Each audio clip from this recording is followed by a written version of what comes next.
tardes a todos, queridos oyentes de Obligados a Volver. Hoy, lunes 27 de septiembre, estamos aquí con mi compañero Héctor Rudil. ¿Cómo estás, Héctor? Hola, Marina, saludos para todos y para Nico y vos. Exactamente, está con nosotros también Nico Rearte, que hace la operación técnica y la edición. El hombre invisible. Un saludo. El hombre invisible. Ese, ¿viste? El que no se ve, pero hace posible que estemos. Sí, claro. Así que, bueno, estamos con este espacio de comentarios obligados, que, bueno, los lunes nos dedicamos a las noticias de la Patria Grande. No se olviden que de lunes a viernes, además, pueden consultar en nuestra página La Lealtad Política y Cultura las noticias de la Patria Grande por la tarde, de lunes a viernes por la tarde. Así que empezamos, Héctor. ¿Qué tenías para hoy? Para hablar de Brasil, ¿no? Sí, de ese gran país, hermano nuestro, pero enorme. Ese gran país, cada vez que hablo de Brasil me impresiona, ¿no? Las dimensiones que tiene como 200 millones de habitantes, debe ser, si nosotros somos el octavo país en extensión en el mundo, ellos deben ser, creo que son más grandes que nosotros, así que deben tener más kilómetros que nosotros. Y bueno, y el dato que siempre me impresionó fue que el Producto Bruto Interno de San Pablo y la cantidad de población, no de la ciudad, sino del estado de San Pablo, son 44 millones de habitantes, igual que la Argentina. Y el Producto Bruto Interno de San Pablo, de toda la provincia, todo el estado, como se llaman allá, de San Pablo, es igual a todo el Producto Bruto Interno de la República Argentina. O sea que imagínense lo que es Brasil, ¿no? Un gigante. Es un gigante y ahí se dan los extremos, porque también hay mucha pobreza, muchísima pobreza, que los argentinos no la podemos comprender, pero bueno, ellos se manejan de esa manera. Bueno, el 7 de septiembre fue el aniversario de la independencia brasilera y Bolsonaro aprovechó, tuvo la suerte, digamos, de juntar a mucha gente y aprovechó con eso para defenderse un poco, porque lo tienen contra las cuerdas. Muchas instituciones, muchos grupos, muchas instituciones, repito, de Brasil, lo acusan de múltiples problemas. Pero, claro, él lo que quiere, él es una especie de negacionista de la COVID, porque en ese sentido me hace acordar a Macri cuando dicen que le dijo a Alberto Fernández que mueran todos los que tengan que morir. Los tipos no quieren parar la economía, eso es lo que pasa. Y Bolsonaro, en este caso, está sostenido, pienso yo, por gran parte del capital financiero, de los grandes intereses financieros económicos de Brasil y de otros países, porque si uno va a San Pablo se va a encontrar con que hay múltiples inversiones de todos lados. Es un foco de inversiones Brasil en el mundo, ¿no? Pienso yo que debe ser lo mismo que la India. Son países donde las inversiones fluyen porque la cantidad de pobres que tienen y la cantidad de gente desempleada que hay, y después lo que pueden hacer para venderle al mercado más reducido de Brasil y hacia afuera son oportunidades muy buenas. Entonces, el tema de la pandemia, si Bolsonaro aceptara a aplicar todos los cuidados, se le va para arriba el desempleo y la inflación. Entonces, ¿qué hace? No quiere parar la economía. ¿Qué hace para defenderse de las acusaciones? Asusa permanentemente el conflicto, pero hasta cierto punto, porque cuando ve que se le va a ir de las manos, por ejemplo, los camioneros que decían que había que tomar en la Corte Suprema y qué sé yo, el tipo, como se decía acá, enrosca nuevamente el barrilete, da para atrás y mantiene ahí en vilo a la sociedad brasileña en este momento, ¿no? Hay que tener en cuenta que tiene 126 pedidos de juicio político. Lo que pasa es que eso está cajoneado en el Congreso. No abren la puerta para que empiece un juicio político de verdad. Y eso es lo que creo que van a hacer ahora todas las centrales sindicales brasileras. Creo que el 2 de octubre van a salir a la calle acompañados por muchos movimientos, porque en Brasil cualquier cosa que quieran reivindicar se arma un movimiento enseguida. Ellos no son partidocráticos como nosotros, ellos tienen muchos movimientos. Está bueno, en este caso también está el movimiento de los sin tierra, de los sin techo, qué sé yo. Lo que pasa es que tienen mucha población marginada, y yo diría más que marginada, mucha población excluida. Entonces no está la cosa para armar un partido político, no, está para armar un movimiento y salir a la palestra, salir a la rúa, como dicen ellos, a pelear, a que se los vea, digamos, ¿no? Esto es lo que van a hacer las centrales sindicales ahora el 2 de octubre, y dicen que van a seguir manifestándose hasta que Bolsonaro se tenga que ir de la presidencia. Porque lo acusan entre otras cosas, lo acusan de genocida, porque ya tuvo muchas muertes. Está bien que Brasil tiene 200 millones de habitantes, pero ya tiene 600.000 muertos. Uno tiene que pensar también, no en cifras estadísticas y porcentuales, relativas, digamos, sino en los valores absolutos, porque es gente como nosotros que se muere, concretamente. Y se muere cuando podría no morirse si uno aplicara todas las medidas. Aparece un sociólogo brasilero, Emir Sader, donde dice que cómo es posible que Bolsonaro sea el presidente de Brasil. Ahí tenemos que tener cuidado de no lesionar las relaciones diplomáticas entre hermanos, pero yo le diría, claro, uno no conoce mucho, uno es argentino, tiene otras vivencias, pero viejo, acordate que también tuvieron a Collor de Mello. Collor de Mello lo puso en la Red Globo, y después lo tuvieron que sacar de la presidencia porque no me acuerdo qué cantidad de negociados, de cosas rarísimas hizo. Y lo tuvieron que sacar porque ellos tienen una manera de hacer un juicio político. Bueno, a Lula no, ¿cómo se llamaba ella? A Vilma. A Vilma la sacaron por algo que no era nada grave. Lo que sí es cierto que dice Sader es que en realidad el origen, la legitimidad de Bolsonaro a la presidencia es muy débil. ¿Por qué? Porque fue una especie de fraude que se armó, porque lo metieron preso a Lula y ahora están diciendo que no, que es todo inocente. Entonces, ¿qué querían hacer? Querían meterlo preso para que no ganara de nuevo, ganaba en primera vuelta él. Inclusive, fíjense ustedes que el ministro de Justicia que tiene Bolsonaro es el mismo abogado que lo metió preso a Lula, digamos, ¿no? Entonces ahí está. Es justicia, ¿no? Claro, ahí hay todo un tema. Bueno, a lo que pasa que ahora políticamente pareciera que hay que defender a la Corte Suprema y al sistema judicial porque está siendo atacado permanentemente por Bolsonaro.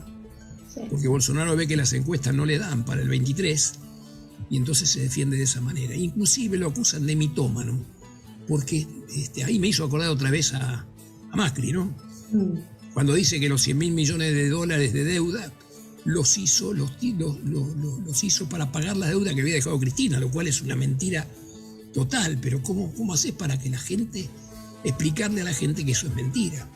Una vez que el tipo la larga y la hace correr por los medios de comunicación amigos, es muy difícil después revertir eso. Entonces te vas a encontrar con macristas que ahora te dicen, antes no decían nada, pero como Macri les dio esa posibilidad, ahora te dicen, no, lo hizo para pagar la deuda de Cristina. Es falso eso. Falso.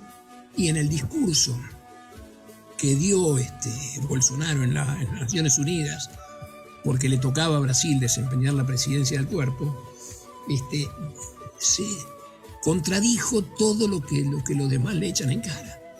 O sea, dijo que él... Pero ahí se ve la mentira, porque, por ejemplo, dice que su gobierno atacó al COVID, pero no hacen las cosas como la oposición quiere, sino que hacen otro tipo de cosas. Por ejemplo, niegan ciertas... Él niega la posibilidad. Inclusive parece que hubo 6 muertos en una clínica privada porque aplicaron esos remedios que no están reconocidos. Bueno, hasta ahí yo diría que podemos... Sí, pero es una estrategia de la derecha. Es una estrategia de la derecha esto de mentir, esto de achacarle al oponente lo que ellos mismos hacen, ¿no? Sí, esto se viene repitiendo. Porque las críticas son muy, muy verídicas, las críticas que les hacen. Y no saben cómo hacer para defenderse de ellas. Entonces la única forma que pueden hacer eso es oponiéndole una mentira a esa misma crítica. Y entonces la destruyen de esa manera. Acá nosotros hemos vivido, ¿no?, esta cuestión de las mentiras y mentiras. De hecho, a Milagro Sala se la condenó por un escrache donde ella no estuvo. Por ejemplo, claro, ahí está. ¿No? Dale, muy bien, muy bien. Básicamente, entonces hay que estar bastante atento, ¿no?, y atentes a estas estrategias discursivas de la derecha, porque si prestamos atención, se vienen repitiendo desde siempre, ¿no? O sea, la derecha, o sea, de Macri, ¿no?, y de las retas, hablan de la cuestión tecnológica y la modernización y todo, pero ellos siguen con los mismos, con las mismas estrategias, ¿sí?, de hace 100 años. Plantean lo mismo, el ajuste, la protección del FMI, ¿no?, asociarse con el FMI, plantean, ahora está de moda el tema de la libertad, entonces ahora para hacer, ¿no? Claro. Los de derecha hablan, me parece que está bueno prestar atención a estas estrategias, porque si no vivimos todo el tiempo desmintiendo lo que ellos dicen, ¿no?, con la agenda de ellos. Entonces me parece que si prestamos atención... Sí, en el caso de Bolsonaro es al revés, el tipo tiene que salir a mentir porque toda la agenda que le hace la oposición no la puede resolver de ninguna manera. Lo único que tiene que hacer es, por ejemplo, dice que el Código Forestal de Brasil en su discurso en las Naciones Unidas, ¿no?, es un ejemplo para todo el mundo socioambiental, y uno después lee que se produjeron un incendio en el Amazonas de 1000 y pico de kilómetros, y que fue lo más grave en 10 años. Entonces, ¿dónde está ese código forestal que él levanta en las Naciones Unidas y que después en la práctica se ve que no sirve? Porque se quemaron 1000 y pico de kilómetros, que fue lo más grave en los últimos 10 años. Entonces, bueno, el año pasado fue, ¿no? El año pasado que estuvo días ardiendo el Amazonas, días. Sí, no, pero esto fue ahora, no sé en qué mes, pero fue este año. O sea que se sumó. Claro, después la postura que tiene frente al COVID es contradictoria. Yo creo que ya lo dije, esto no sé, pero... O sea, él dice que sí, que su gobierno lucha contra el COVID, pero él no se vacunó. Bueno, si querés, frenamos acá y después seguimos. ¿Qué te parece? Bueno, podríamos ir a una pausita musical y después volvemos con comentarios obligados y noticias de la patria grande. ¡Vivan los pueblos originarios! ¡Viva mi tierra santiagueña! ¡Basta de matar campesinos! ¡Arriba mi tierra! ¡Viva la gramilla, mi lumbre Venteco, la Truza, Juan Saavedra, ¡pumpa mierda! De tu palo soy, hijo de tu cuero, soy el olvidado en la alcancía del tiempo, el que se quedó en Coquín poniéndote pecho.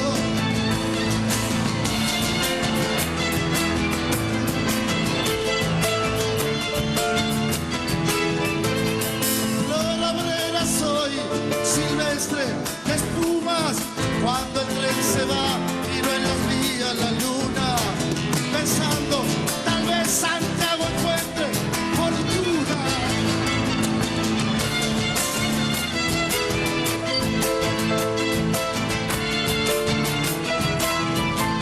Y vos fuese hecho cuando repartieron de vino, se acuerda, a Juan Saavedra nunca lo vieron.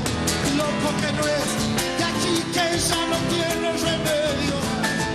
Soy el olvidado, el mismo día se puso de pie, tragando tierra y saliva. Camino hacia el sol para curar las heridas. ¡Viva Mercedes Sosa! ¡Vieja querida! En este templo del arte sagrado. ¡Vamos, Patagonia!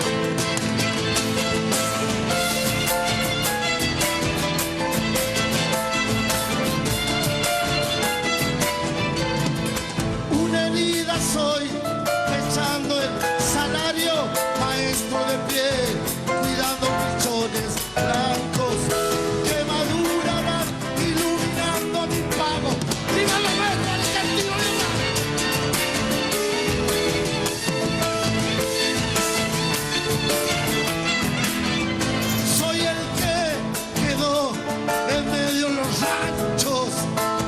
pecho del fiao a Macri hizo inventado.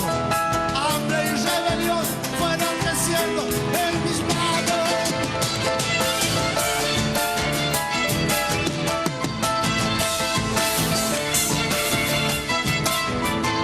No quiero de más, quiero lo que es mío, al mazo trampeado voy a torcerlo un destino. Levántate, cagón, que aquí canta un argentino. Soy el olvidado. El mismo día se puso de pie, tragando tierra y saliva. Camino hacia el sol para curar las heridas. Gracias, gracias, muchas gracias.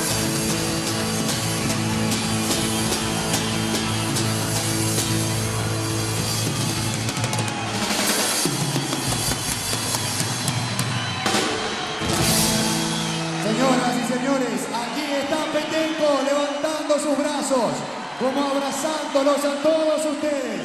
Y ustedes le retribuyen este cariño por una ovación. Gracias, Rubén Patagonia, el duende Garnica, y a todos los invitados que han tenido Petenco. No hay final para esta noche mientras haya chacarera. Ya lo dijo Debbie, ¿no? Te pedimos una más, Petenco. A Macri y que quedó. Bueno, después de esta pausa musical, volvemos con los comentarios obligados acá con mi compañero Héctor Rudil y Nico Rearte. Queremos comentarles algo que nos pareció, por lo menos a mí, y creo que coincidimos con Héctor, nos pareció bastante importante de lo que dijo el presidente de Bolivia, Luis Arce, en la Asamblea de las Naciones Unidas, y con respecto a las vacunas, decía, ¿no?, que hay que considerar a las vacunas como un derecho humano, ¿no?, que hay que liberar las patentes, que tienen que compartir tanto el conocimiento como la tecnología, ¿no?, entre los países que han logrado desarrollar las vacunas y los países industrializados, ¿no? Los países industrializados, ¿sí?, que son líderes en la tecnología y en la fabricación de armas y todas cosas más. Exactamente. Qué pesimista, ¿no?, que soy. El presidente de Bolivia decía: el acceso de la vacuna debe ser considerada como un derecho humano. No debemos lucrar con la salud en tiempos de pandemia. Esta crisis sanitaria ha puesto en evidencia que continúa la desigualdad entre los países del capitalismo central y los de la periferia.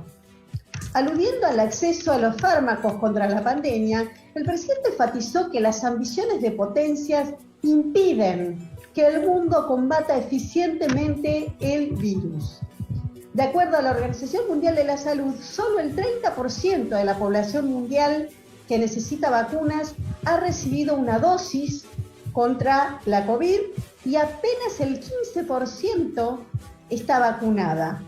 Solo el 1,1% de la población de países de bajos ingresos ha recibido al menos una dosis. Y acá me parece que es importante destacar lo que viene sucediendo en nuestro país con las vacunas, que nosotros tenemos un porcentaje altísimo, cerca del 70%, si no recuerdo mal, de personas que al menos tienen una dosis.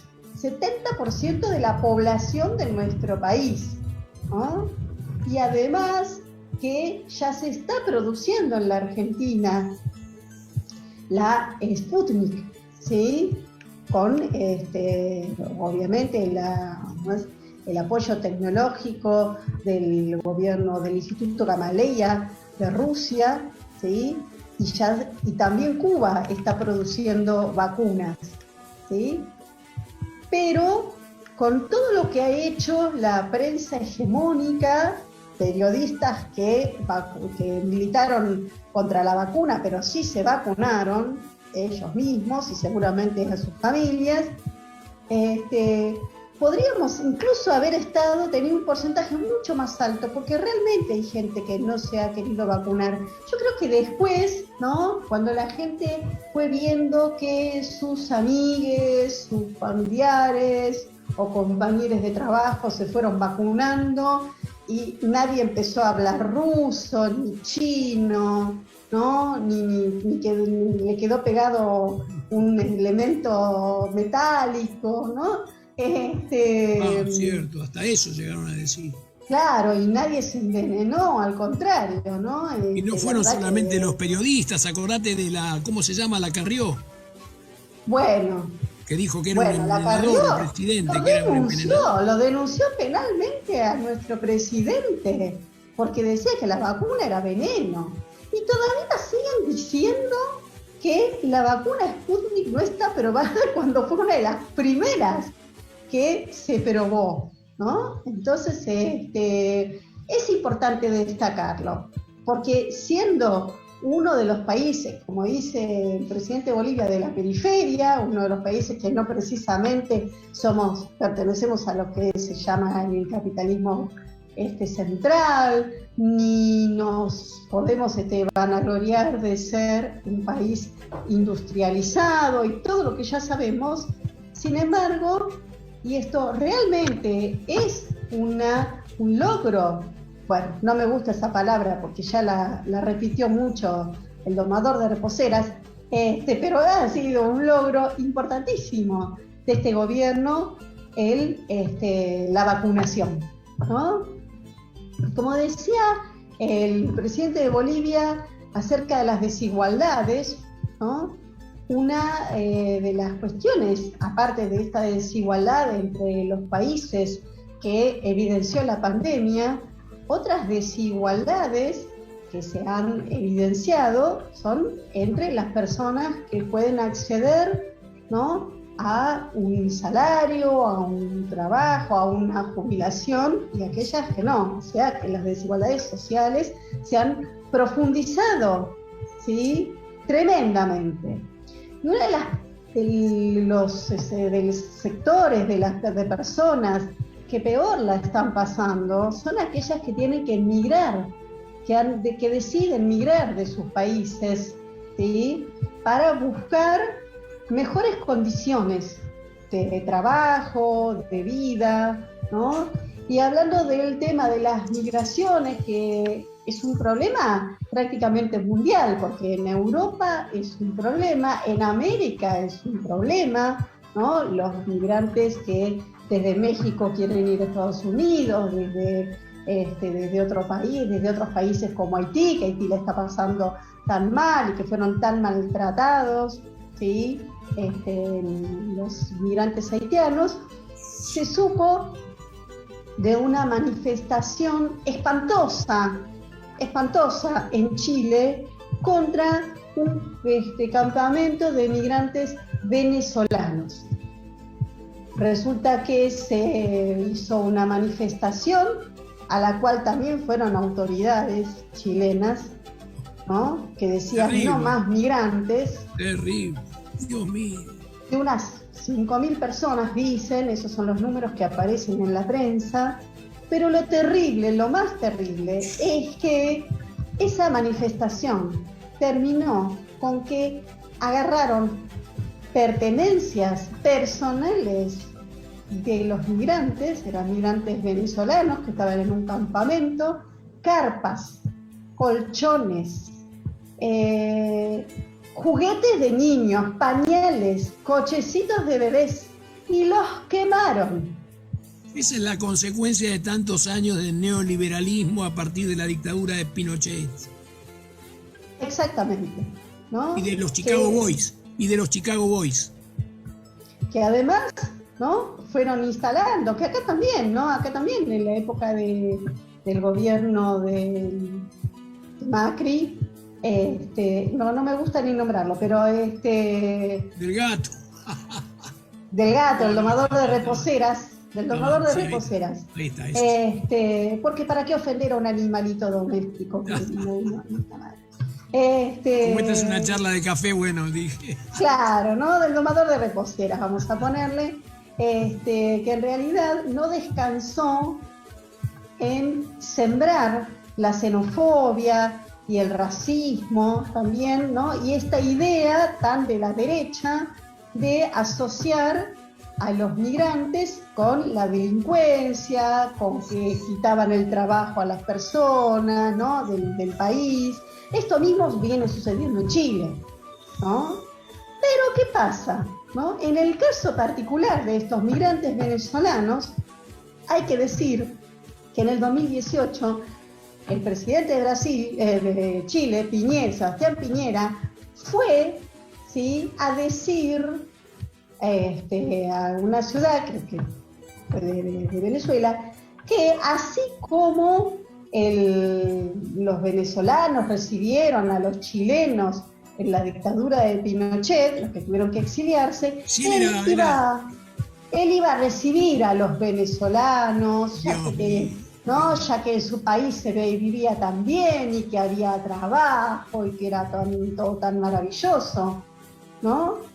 Y resulta que ahora reciben un maltrato de tal violencia, tal grado de violencia, que hasta el relator de la ONU, ¿sí?, especialista en migraciones, en defensa de los derechos humanos de los migrantes, se pronunció a favor de los derechos humanos, de la defensa de los derechos humanos, ¿no?, para que cese el maltrato a los migrantes.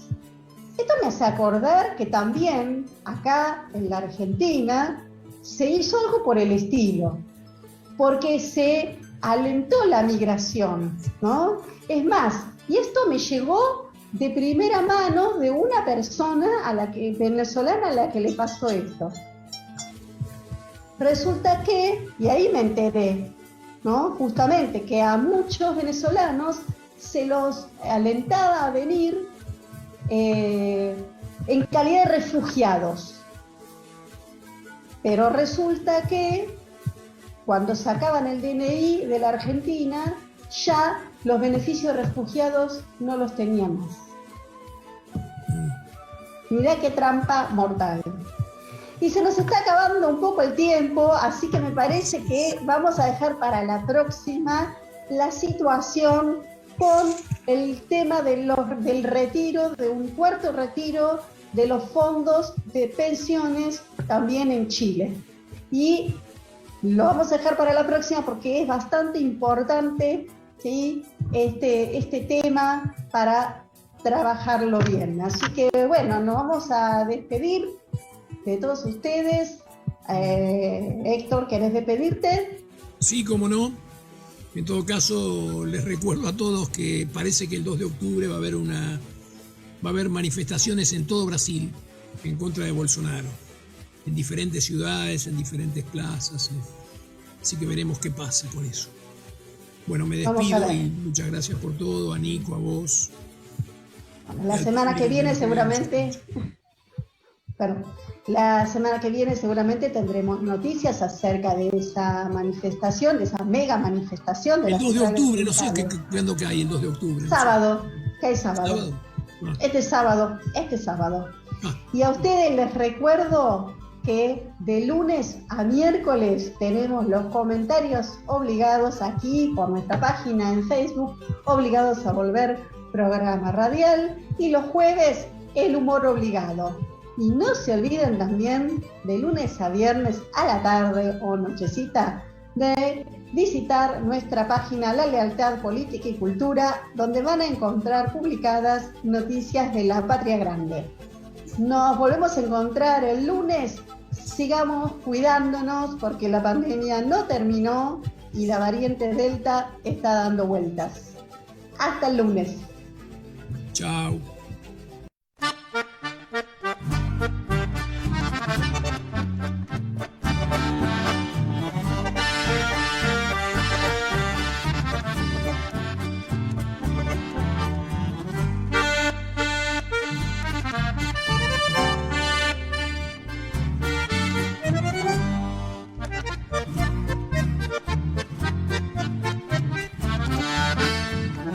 Largos senderos de la ribera, hilos de arena quedan detrás, cubierto en parte por los sonzales que eternamente llorando están. Todos los días se ve que vienen los pobladores de aquel lugar a las orillas donde ellos tienen en sus canoas su capital. Altos juncales y pajas bravas se alzan al aire para llegar hasta el espejo ancho y profundo que son las aguas del Paraná.